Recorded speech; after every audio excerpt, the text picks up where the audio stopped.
ঝিনুক কেটে বের করছেন নানান ডিজাইনের মুক্তা। শুধু তাই নয়, ঝিনুকের ফেলে দেওয়া অংশ দিয়ে তৈরি করছেন দৃষ্টিনন্দন বিভিন্ন চামচ। এমনকি ঝিনুক থেকে পাওয়া সেই মুক্তা দিয়ে হরেক রকমের গহনা বানিয়ে তাক লাগালেন ডক্টর নজরুল ইসলাম। মুক্তা হারভেস্ট করার পরে ঝিনুক যেটা পরিত্যক্ত অংশ, সেই পরিত্যক্ত অংশ থেকে ঝিনুকের চামচ তৈরি করি, যেটা 100% অর্গানিক একটা চামচ।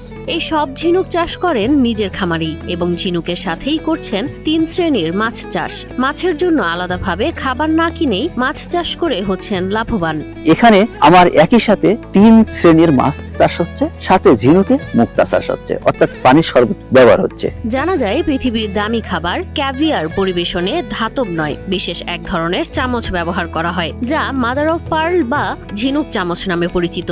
এখন সেই একই ধরনের চামচ তৈরি করছেন বাংলাদেশের এই তরুণ বিজ্ঞানী। যেটা বাংলাদেশের জন্য একটা ইউনিক চামচ। এই চামচটা দিয়ে কিন্তু বিশ্বের সবচেয়ে দামি খাবার ক্যাভিয়ার খাওয়া হয়। এই চামচগুলো সম্পূর্ণ প্রাকৃতিক, স্বাস্থ্যসম্মত এবং পরিবেশ বান্ধব। প্লাস্টিকের চামচ দ্বারা যেভাবে বিষাক্ত পদার্থ শরীরে যায়, ঝিনুকের তৈরি চামচে তা একেবারেই নেই, এমনটাই জানান ডক্টর নজরুল ইসলাম।